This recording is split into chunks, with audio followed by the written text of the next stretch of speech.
Hey, you want to see something really scary? What's your favorite scary movie? I'm gonna scare the hell out of you. What was living behind that boy's eyes was purely and simply evil. They're coming to get you, Barbara. When there's no more room in hell, the dead will walk here. What's blood for, if not for shedding? Welcome to Fright Night. Welcome back to Jump Scare. I'm Betty. And I'm Chad. This week we're covering 2022's Choose or Die. Congratulations. You are worthy. And remember, reality is cursed.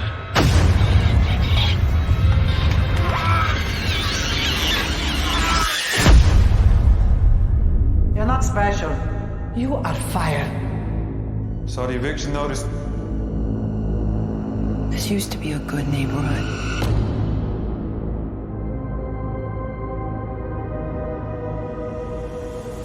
What's this? Cursor. The 125 grand prize. There are a ton of unclaimed prizes from retro games. Could be easy money. You know Wilkie's on 37th? Yes, I do. Meet me there tonight at 1:30. It's a date. It's a deal.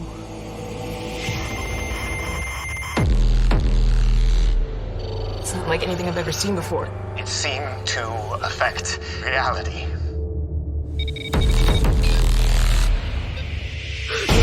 have to choose, Kayla. Choose or die.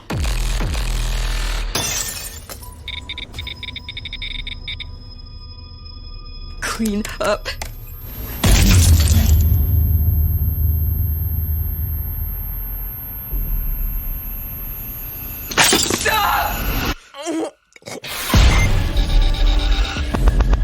How is it doing? It's almost putting the words on the screen before I say them. I don't see how a video game can kill someone. The more the cursed suffer, the more the cursor benefits. If it sent you here, it can't be for anything good. It's gonna hurt.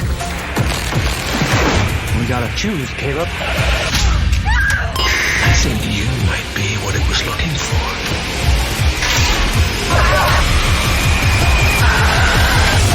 Choose or die. I had to think about that for a second. I was like, wait a second, did it come out in 2021? But was it created in that time and then it was just released? Yeah, it was just released. It just came out Friday, I think. It did come out on Friday on Netflix. Because Netflix is trying to rank in the horror for the last, I would say, probably 2 years. They've been really pushing, probably since like Flanagan's Hush.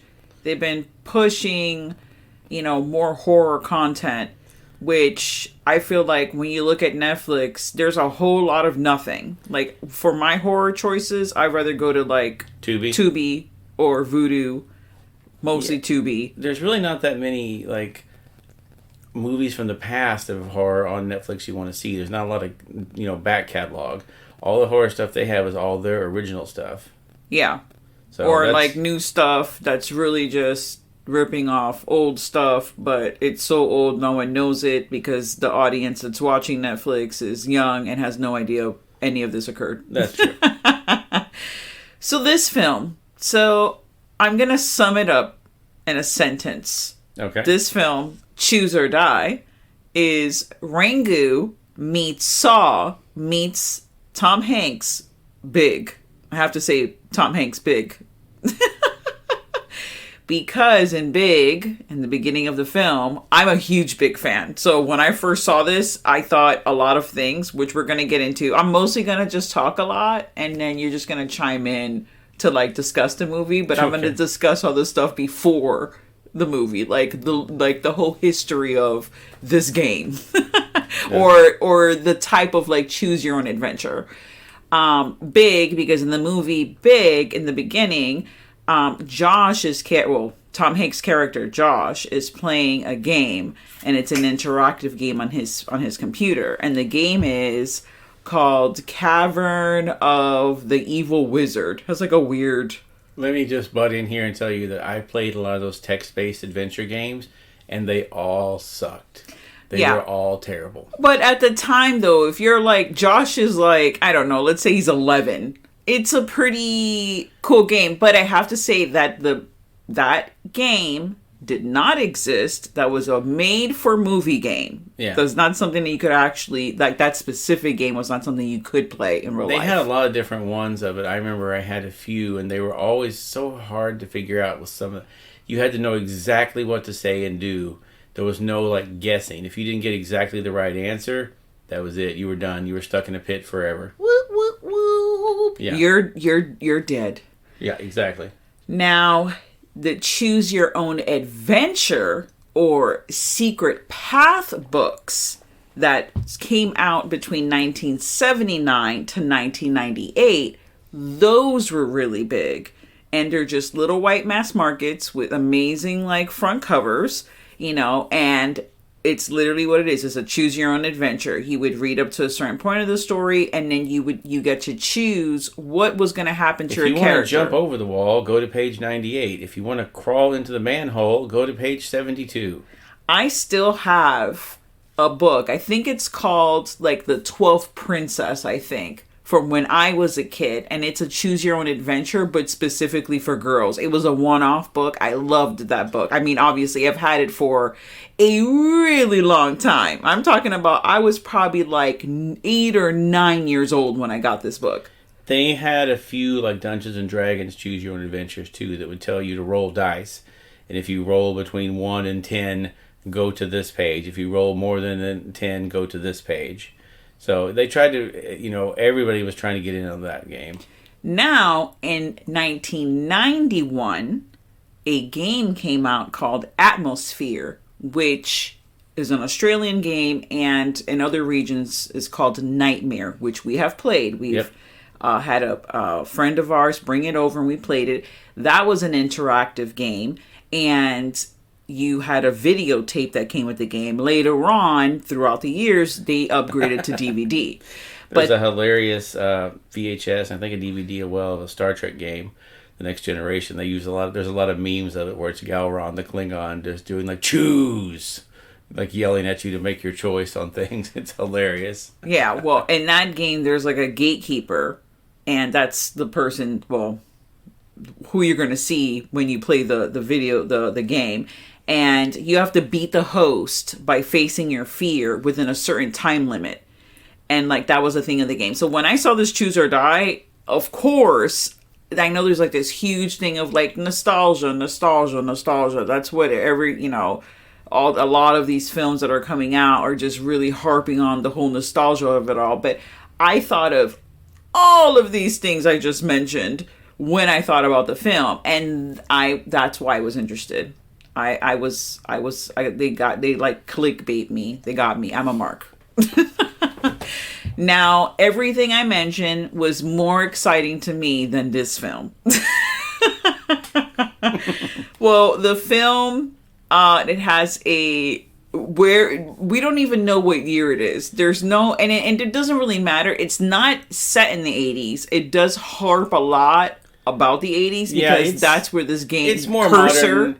They're using smartphones and that, so it's within at least the last 10 years or so. Yes, but the way it just looks like such a bleak ass future. Like they took like the whole like Judge Dredd thing. Like you live in like this crazy area where it's all like apartment buildings and everyone is poor and you're working. This company is like the owner of everything and overseeing everything, which I feel like in a lot of these Netflix movies, that's like a big thing. I can think of 2 movies that we've actually seen, horror movies that have that, like the big companies out and it's really like the one running everything kind of thing. Uh-huh.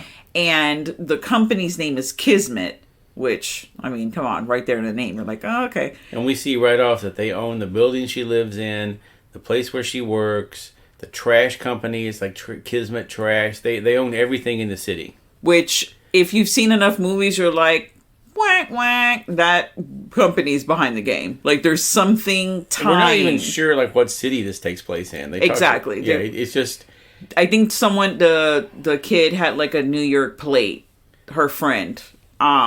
So you have Kayla, who... she's played by an actress named Lola Evans, and she's mostly known for that TV series, The 100, which I have never seen, so... Yeah, everyone was, oh, The 100 is the best show. And then the guy is a guy you've seen so many times. Yeah, Asa Butterfield. He has been in literally everything. From Ender's Game, Hugo, The Boy in the Striped Pajamas, Nanny McPhee. He's been in everything. He's a child actor from a way back. Nanny McPhee returns. Oh, sorry.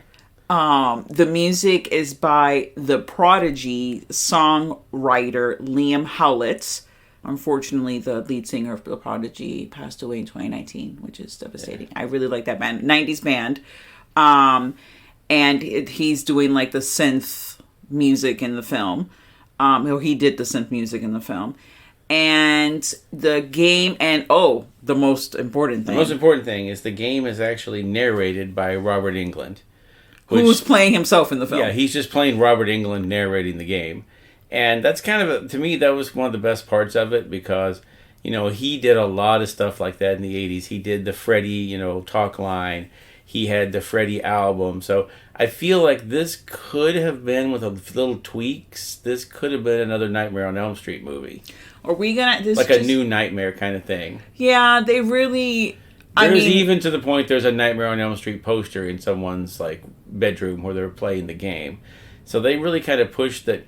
I wonder if this was started out as a treatment for a revision of Nightmare on Elm Street, where it was going to turn out that Freddy was actually Robert Englund doing all this, There's a lot to unpack there.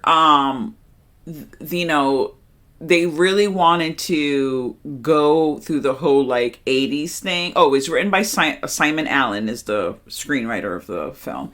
And they really wanted to go and let you know right off the bat, okay, this is the father's obsessed with the 80s. You open up where this family's having a discussion. Now, are we going to do spoilers? I should probably have asked you that at the beginning. Or because this is so new, because usually the movies we choose are mad old. Yeah, we'll try and keep the spoilers to a minimum, but there may be some. Kayla, she is the main character in the film, and she kind of stumbles upon, her and her friend kind of stumble upon the game.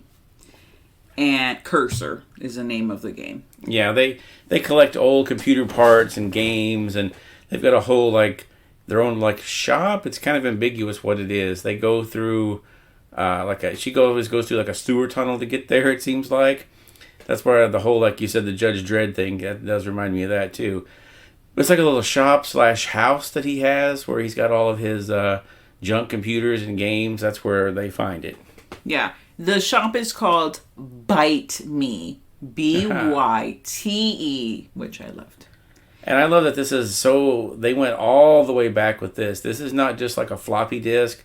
This is one of those old cassette games that looks like an audio cassette that you had to put a player and hook it up into your probably Commodore 64 or something like that in order to use it. It's way mad old. Yeah, and then at one point they have to go to where it all began, and it's a fucking beta. Beta Max. Oh no, it's not even that. It's a 3/4 inch. It's like a professional TV station tape. I'm good. You would know because you're fancy. Yeah, and that's have what worked that is. That kind of lifestyle.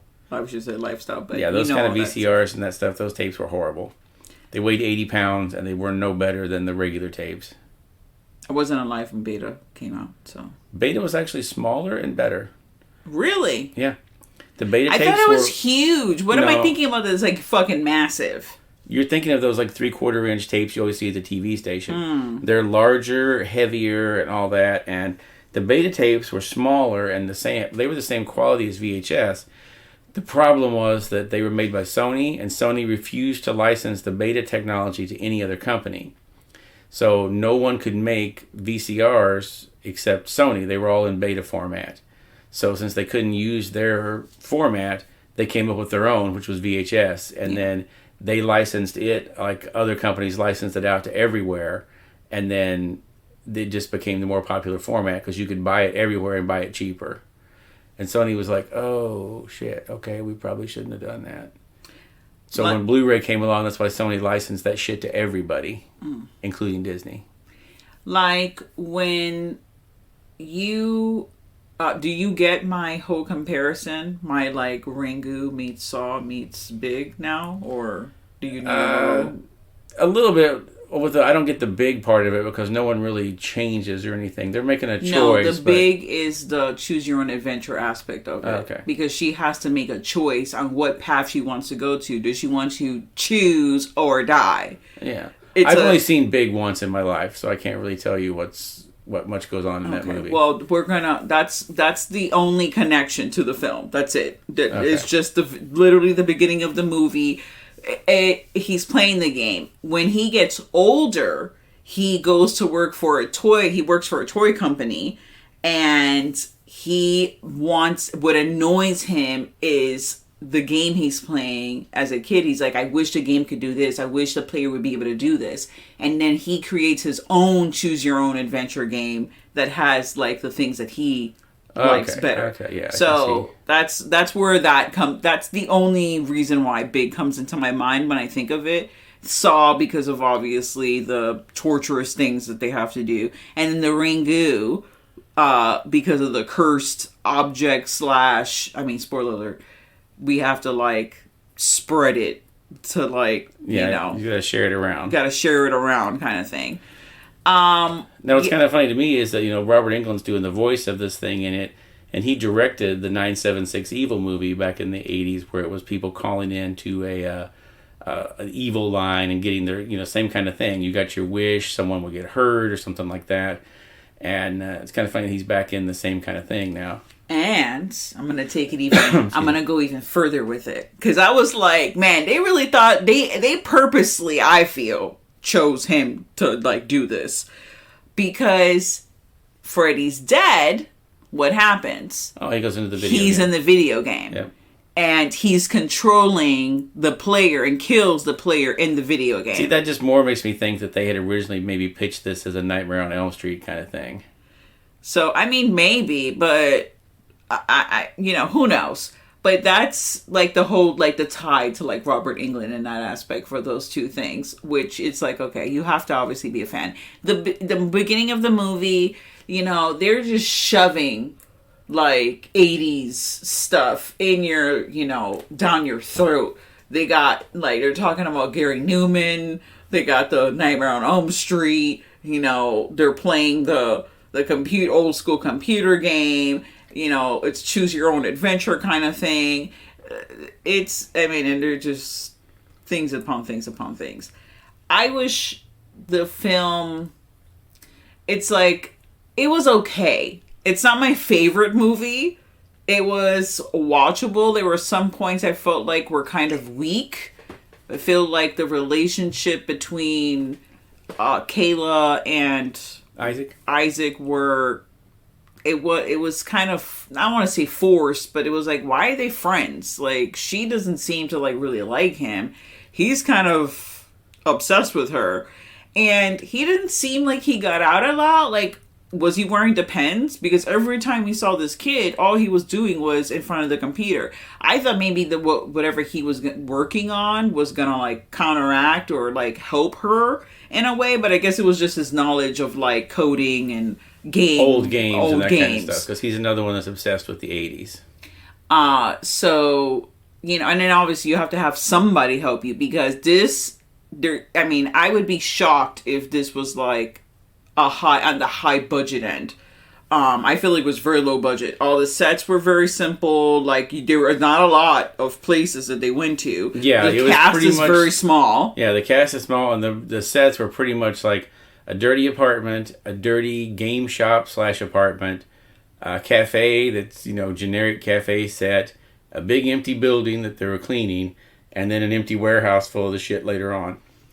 I feel like if they would have had, they obviously had a smaller budget, because the scene where it's a rat, like an oversized rat, is supposed to be attacking the mom, you only see it in like 8-bit, like pixelated, like 8-bit. Yeah, you see it like on a computer screen. Yeah, you never see it really attacking her. A high budget, like a high movie would take advantage of like CGI, whatever, in that moment, and have that crazy looking rat like going after the mom. So the choose your, like, the choices were kind of weak, and the whole thing really just plays on the tragedy that befell like Kayla and her mom. And like that's how the game is able to get her to manipulate her to continue playing and or to get, I mean, she really doesn't have a choice. Literally, she has to choose or die. So like the title. Yes. Which was originally named Cursor. Yeah. Which is the name of the game. Yeah, I think that would have been a better name for the movie, to be honest. Maybe it was too close. Choose or Die sounds too much like Truth or Dare or some of those others that are out there. Yeah. Yes. Exactly. Maybe that's why they chose the Choose or Die, because they're like, oh, okay, there's other movies like that, so we're gonna there were some good scenes in it. There's some good there's really not a lot of gory parts to it or anything. There's one scene that could have been that way, but they really didn't show a lot with it either. It's not really until the very end you see any kind of really, even then you don't see a lot, you just get more of an aftermath of what happened. But yeah, they don't really have a lot of gore effects or effects of any kind in it, really. And I wasn't scared. I'm trying to really think, was I scared in any moment of the film? I cared about Kayla's character because of what happened, to her family and, what they're going through. I did care about that aspect. I did care about the character. But other than that, and there's a lot of things that are left. I mean, and they did this freaking on purpose, okay? The whole origin of the game, but we're going to say the game, quote unquote. The whole origin of it all, they totally left it for a prequel. Like, they left that open-ended. They don't give you any explanation. It's like, here it is, and then I did it this way, and now this is what's happening. The end. Like, and this, now you have to deal with the consequences or, whatever was happening within the game. So there isn't really much of that. And like, what is the drive for the main guy? I don't know. I have questions. Yeah, they didn't explain a lot of motivation of like how they found this, how they started it, why they started it. Like you said, that's going to be saved for the prequel. Or it's going to be one of those things where they just thought, who cares? This is what's happening. Yeah. Because there were a lot of movies like that where they're like, oh, we found this evil thing, and this is why it's doing this, but we never really find out why. Yeah, they're really, I mean, this is obviously someone that was really liked the whole choosing your own adventure thing, probably really enjoyed playing Nightmare or Atmosphere Nightmare game. And was like, I'm going to take it to the next level and kind of like mix in with all these other things to create this like world, and it's something, and it's, I don't want to say clever, but it's definitely something that could be done over and over again. Kind of like the escape room games. Yeah. Obviously created because of the whole blow up of escape rooms. So yeah, I wish I would have seen more. I wish it was more horrific. I guess I shouldn't say horrific, but I wish it was a little more graphic. And I'm not really one for gore. I'm not a gore whore. Like, I don't care for that. But I feel like in this instance, I would have been okay if that would have happened, especially with the name of the title. Like, can we have some danger? Yeah, it wasn't like the whole thing. There's no jump scares really. There's no it's just not that scary. It's not scary. It's one that I would say is a good intro to horror kind of movie. Definitely. For someone that's 12 to 14 and they're like, hey, I want to see a horror movie. You can okay, well, let me show you this one to ease you in. We're not going to start you off with Cannibal Holocaust. Let's start you off with this one and work your way up to this real hardcore stuff. This one would be fine for that. I don't remember if there's cussing, but there's no sex. No, there's a little bit of cussing here and there, and that's about it. A 12 to 14-year-old can handle it easy. This would be a good sleepover movie for young kids that you're here, put this on. They'd be terrified by it because they haven't seen anything like it. It'd be fun for them, and that's about it. It's not a bad movie, but it's just not something that I'm going to revisit, But I could see if you were younger, this would be something exciting for you. And what would you rate this? I'd give it 2.5 out of 4 knives. Yeah, I would give it 2 knives. 2 knives. If you like this film, or if you didn't like this film, or if you just wanted to watch a movie that was kind of like sharing the same world, you should catch out the game, which is actually an interactive game-like atmosphere, Beyond the Gates. Yeah, that's a good one. Which had Barbara Crampton in it, and she's the gate. And if you don't know who Barbara Crampton is, just look that up. Come on. And she's the I would say the equivalent to, she's the Robert Englund in the film. Yeah, she's like the gatekeeper in that one that's doing everything. There's another good video game movie that I've always liked, that one called Brain Scan. Oh yes, that's a good one. That's another good video game movie. I'm trying to think of some others that have been out there. What's that terrible one that came out like in the early 2000s about the they tried to tie it into like the Blood Countess and all that, like she was coming through the game. Like, I have no idea what that is, but that sounds terrible. It's got Frankie Muniz in it. Yeah, it's real bad. Yeah, it's another one that you're just like, come on, really? And that's why I just don't think the video game movies have ever really worked, you know? Yeah, I mean, there's a few here and there that are pretty good, but for the most part, stay alive. You have to stay alive while you play the game. Does John Travolta come out in the end? No, there's no John Travolta. I feel like John Travolta wearing the Michael Myers mask with like the suit. But your boy Milo Ventimiglia, whatever you say his name, is in there. Ooh. He's in this movie. Adam Goldberg is in it. Okay, we have to see this movie. Or I have to see this movie on my own because you already saw it. You already went through the 2 hours of torture. I don't want to do that to you again. Yeah, it's not good. No, I would say Beyond the Gates. I mean, I love Brain Scan, don't get me wrong. Only because it's a lot like the Nightmare game. It's, like the Choose Your Own Adventure.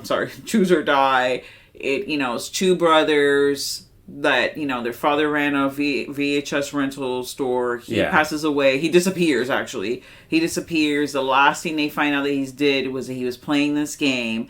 And they get into the game, and then they actually get in the game, kind of thing. But it's that whole thing. You pop the videotape in, and there's a board game, and you have to make decisions and what's going to happen and stuff like that.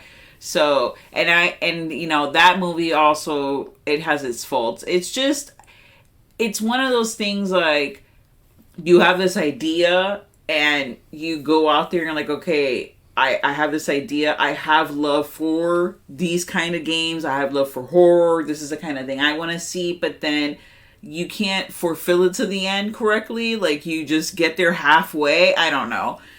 The movie was fine. The problem is that none of these things really ever get the budget that they need to do this. Most of these kind of things need about, like, twice what they had, Yeah, well, I have to say, the Beyond the Gates, they did a pretty freaking good job. I mean, it's I'm not at all ripping anything towards the movie. It's an indie film, indie horror. Love it. It was entertaining. I'd say it's the same kind of way with Brain Scan. They did a good job of, like, they picked a game that was going to be very lo-fi. Theirs was kind of like a virtual reality thing where you put on the Brain Scan headset and you kind of go into the game, and then it becomes a question of, like, is what's happening in the game real or not? And it has a pretty clever twist on it at the end that I always liked. But again, it's another one you could do for a low budget because it wasn't one with a lot of big video game effects. There wasn't a lot of transporting and all that kind of stuff. It was just, you're in a world and you're doing things, but the world looks very much like ours. So you could get away with not having, like, fancy effects.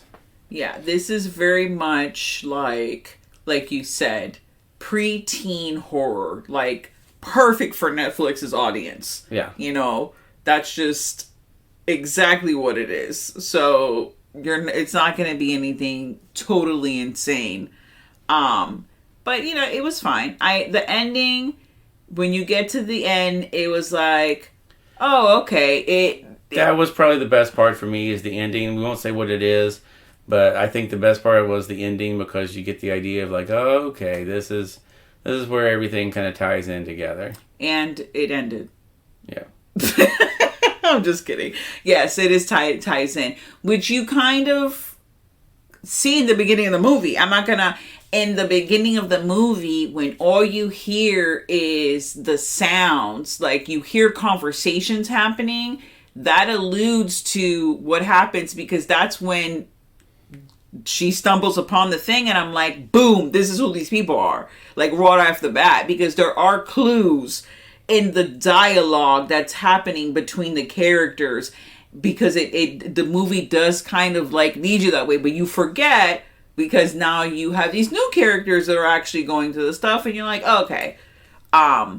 But yeah, I give it 2 knives. Would I watch it again? Maybe when our daughter is between the ages of 12 to 14, when we're introducing her, which she already knows who Ash is. So I don't know if she's gonna make it there. At 12 years old, she might be already have watched, all the Evil Deads. She might be God knows where. She's already done half Halloweens. We are at least up to number 3. Who knows? We gotta have that awkward conversation about, now Zadie, this Halloween's not gonna have Michael Myers in it. It's gonna be, oh man. We're gonna have to go through that again. It's gonna be all over again. It's not gonna have Michael Myers the way you think it's gonna have Michael Myers. But you are gonna see him. Technically, he is there, but not there. Yeah. Which, what a weird decision they made. Okay, I'm not gonna get in that whole thing. But we'll get into that later. Or maybe we already did get into it. We've talked a lot about Halloween. We did, but I'll tell you about it later. Thank you so much for joining us in another episode, semi-spoiler, semi-not spoiler of Choose or Die. Stay tuned to the horror. And now, folks, it's time to say goodnight. We sincerely appreciate your patronage and hope we've succeeded in bringing you an enjoyable evening of entertainment. Please drive home carefully and come back again soon. Good night.